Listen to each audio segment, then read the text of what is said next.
सुधार विभाग से बहुत ही अच्छी खबर निकल के आ रही है अमीन प्रत्याशी कैंडिडेट के लिए कि अब उनके लिए कुछ सरकार सोची है और कुछ 8244 पोस्ट निकाली है उनके वैकेंसी के लिए। तो ये उनका विज्ञापन है। पहले विज्ञापन को पढ़ लेते हैं। 21 तारीख से भरने का डेट है। पहले विज्ञापन को सही ढंग से पढ़ लीजिए। तो विज्ञापन बोल रहा है कि 27/2/2019 को ही ये वैकेंसी आई थी। उसमें कुछ कैंडिडेट को लिया गया था, कुछ कैंडिडेट बच गए जिनके लिए अब जाके 8244 सीट आई है। तो उसी के बारे में बोलता है कि ऑनलाइन आवेदन आमंत्रित किए जाएंगे। ऑनलाइन आवेदन के लिए आप state.bihar.government.in LRC पर जाके लॉगिन करना है और यहीं से आपको ऑनलाइन फॉर्म फिल करना होगा। ये 21 अक्टूबर से आएगी इसकी फॉर्म।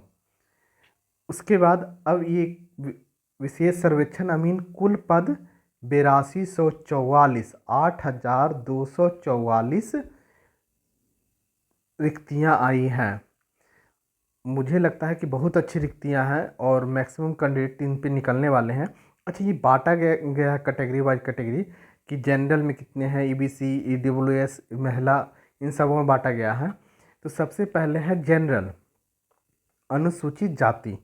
अनुसूचित जाति में कुल 1301 रिक्तियां आई हैं।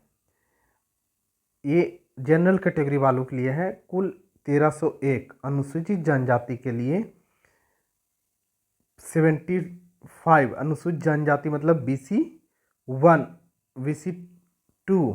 ये फिर अत्यंत पिछड़ा वर्ग, ये आ गया है इनके लिए 1422।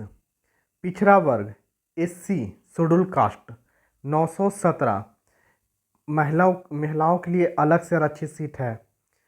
पिछड़े वर्ग की महिला 282। बहुत अच्छी खबर है। सारी महिला को इस बार चांस मिलेगी अमीन की नौकरी करने की, तो उनके लिए बहुत ही अच्छी खबर है। और महिला निश्चिंत रहे, उनकी सारी की वैकेंसी, सारी की नौकरी होनी पक्की है। अब देखो अनारक्षित, ये अच्छा ये सॉरी जनरल का यहाँ पे है। जनरल में भी बहुत अच्छी सीटें हैं। 3525 सीट है जनरल में। अच्छा, आर्थिक रूप से कमजोर वर्ग, ये एक न्यू आई है। आर्थिक रूप से कमजोर वर्ग 722 सीटें। अच्छा, बहुत सबसे अच्छी बात है कि रिक्तियों की संख्या घट बढ़ सकती है। घटेगी तो नहीं, बढ़ेगी ही बढ़ेगी। इसलिए आप सब निश्चिंत रहो कि 8244 सीट से संख्या बढ़ भी सकती है। बहुत अच्छी खबर है सिविल इंजीनियर वालों के लिए। उनकी तो बल्ले बल्ले हो गई। अच्छा, ये देख रहे हो 15/2/2016 के आलोक में महिलाओं को 35% क्षैतिज आरक्षण, मतलब 35%, पूरे सीट का 35% आरक्षण महिला को मिलने जा रहा है। ये 2016 के ही आलोक में दिया गया था, उसी का नोटिफिकेशन का पालन अभी भी हो रहा है। तो बहुत अच्छी खबर है महिलाओं के लिए। 35% का आरक्षण बहुत होता है। ऐसे यहाँ पे 282 पिछड़े वर्ग की महिला है। टोटल सीट की 35% आप निकालना, उनके लिए महिलाओं के लिए इतनी सीट आरक्षित होगी।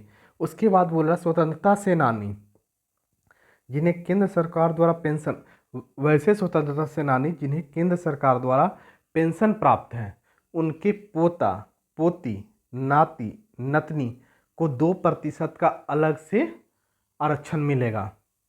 मतलब वैसे स्वतंत्रता सेनानी जिनको पेंशन मिलता है, उनके पोता पोती नाती नतनी को 2% का अलग से आरक्षण है। वहीं समान प्रशासन विभाग के अच्छा, विकलांगों के लिए 4% का आरक्षण, विकलांगों के लिए 4% का आरक्षण देने जा रही है। एवं अधिकतम उम्र सीमा में 10 वर्ष की छूट। वाह, उम्र में भी इनको छूट मिल रहा है 10 वर्ष की। अच्छा, आरक्षण कैसे कैसे होगा, तो ये बोल रहा है कि राज्य सरकार के आरक्षण नीति का पालन किया जाएगा। इसमें आदर्श रोस्टर का अनुपालन किया जाएगा। मतलब राज्य सरकार की एक नीति है, उसी के थ्रू ये आरक्षण मिलने जा रहा है, ये बोल रहे हैं। अच्छा, दूसरा कहता है वैसे पॉलिटेक्निक महाविद्यालय जो AICTE से अप्रूव्ड है, उनको उन्हीं की सर्टिफिकेट की वैलिडिटी माना जाएगा। अच्छा, ये कह रहा इंजीनियरिंग कॉलेज में प्राप्त सिविल इंजीनियरिंग डिप्लोमा प्राप्त अभ्यर्थियों के लिए सभी आरक्षण कोटि में 40% आरक्षण लागू है। मतलब ये कह रहे हैं कि बिहार राज्य के, मैंने बिहार में जो बिहार से जो सिविल इंजीनियरिंग का किए हैं पॉलिटेक्निक, उनके लिए 40% से अलग आरक्षण है। मतलब कुल पोस्ट का 40% बिहार सरकार के द्वारा पॉलिटेक्निक किए गए छात्रों के लिए आरक्षण है, सिविल इंजीनियरिंग से जो जो किए हैं। बहुत अच्छी बात है। अब उसके बाद यहाँ पे आ रहा है आपका नीचे मानदेय एवं शैक्षणिक योग्यता। नीचे ऊपर वाले को समझ गए ना कि बिहार राज्य सरकार से पॉलिटेक्निक किया होना चाहिए।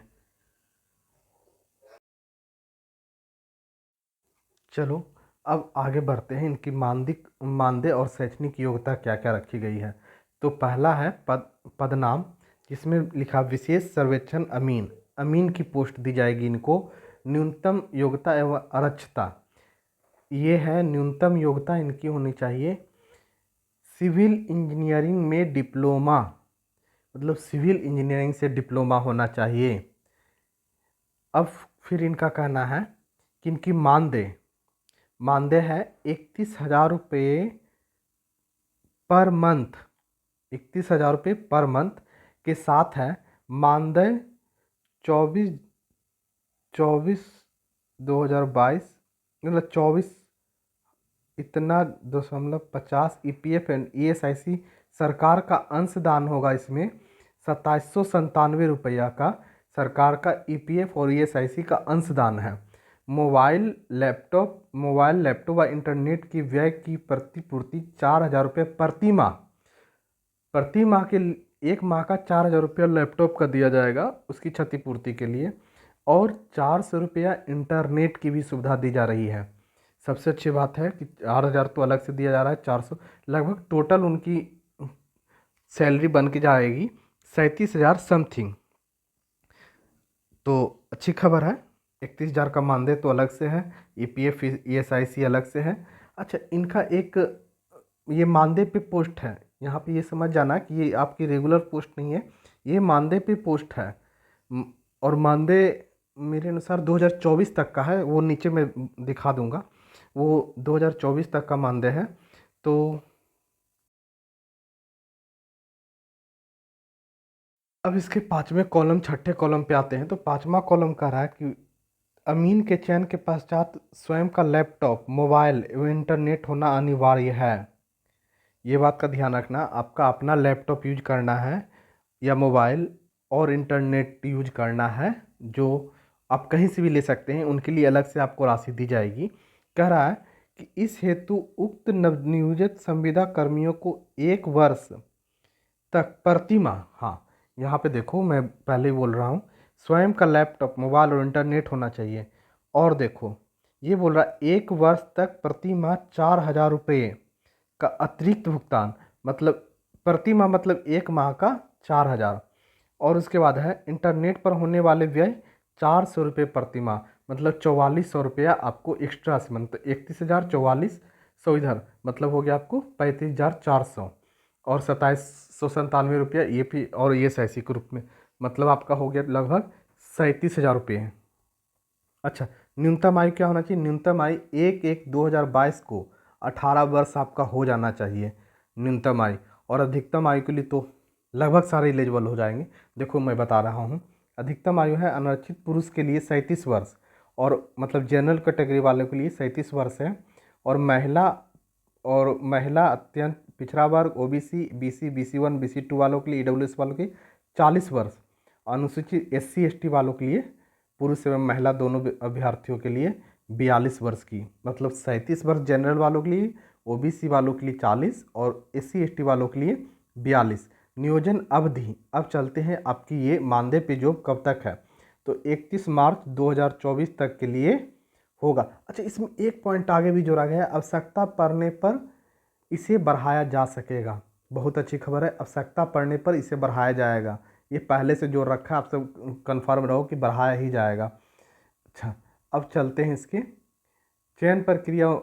तो अच्छा, चयन प्रक्रिया बहुत इंपॉर्टेंट है कि आपका मेरिट बनेगा कैसे। तो ये बोल रहे हैं कि मैट्रिक एवं डिप्लोमा में प्राप्त प्रतिशत के, मैट्रिक के लिए अधिकतम 10 अंक का वेटेज एवं डिप्लोमा के लिए 90 अंक का वेटेज के आधार पर निर्माण की चयन की प्रक्रिया की जाएगी। उदाहरण से मैं समझाता हूँ, ये थोड़ा डिफ़िकल्ट है, उदाहरण से समझना। ये कह रहा है कि यदि किसी अभ्यर्थी को, नीचे है, यदि किसी अभ्यर्थी को मतलब मैट्रिक में आपका अगर 80% अंक बन रहा है एवं डिप्लोमा में 70% अंक से आप उत्तीर्ण हैं, तो ऐसी स्थिति में मैट्रिक में वेटेज, मतलब मैट्रिक में अगर आपकी 80% है तो 80 को 10 से गुना कर लेना, तो 800 और भागा 100 कर लेना, तो यहाँ से आपको 8 अंक मिल रहा है। अगर 70% लाए हैं तो 7 अंक मिलेगा। यहाँ से ये चीज़ देख लेना। अच्छा, अब कहता डिप्लोमा में मेन है, डिप्लोमा में अगर जितनी परसेंटेज है उनको 90 से गुना, मान लो आपका 70 है तो 70 को 90 से कर लेना गुना, तो 9 सत्ते 63 और भागा 100, मतलब 63 अंक यहाँ से। मतलब अगर आपका वहाँ 7 अंक बन रहा है और यहाँ 63, तो इन दोनों को जोड़ के आपका हो गया 70। तो इसी तरह अपना अपना जोड़ लेना, जिनका नहीं जोड़ने आएगा आप मुझे भेजना, मैं बता दूंगा जोड़ के कि आपका कितना बनने जा रहा है।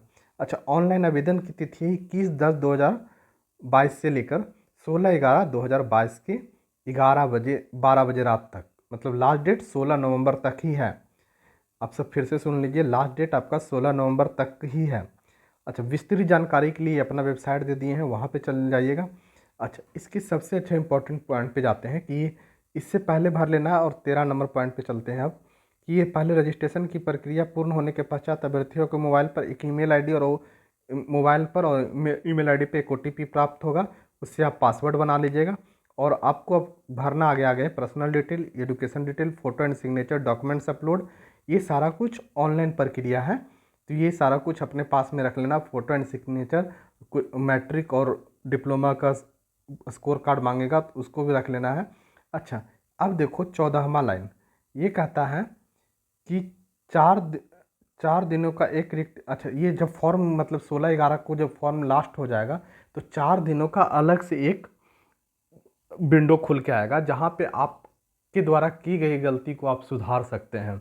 बट इसमें एक कंडीशन है कि वो वही विद्यार्थी सुधार सकते हैं जो अपना आवेदन पूरी तरह सबमिट कर दिए, जो पूरी फाइनल कर दिए हैं, उन्हीं के लिए विंडोज काम करेगा। ऐसा नहीं है कि अब से अलग से 4 दिन के लिए खोला जाएगा, ये उन्हीं के लिए जो अपना प्रक्रिया ख़त्म कर चुके हैं, उनको अलग से ये दिया जा रहा है समय कि वो अपना सुधार कर लें।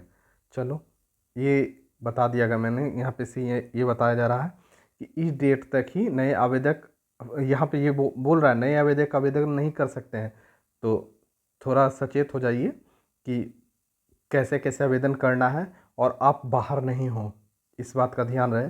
तो अभी से ही तैयारी में लग जाओ। 21 अक्टूबर को मैं इसका लिंक दे दूंगा, और सीधे आके अभी मेरे चैनल को सब्सक्राइब कर लो, ताकि तुरंत आपको नोटिफिकेशन मिल जाए कि अब आ गया है भरने का समय।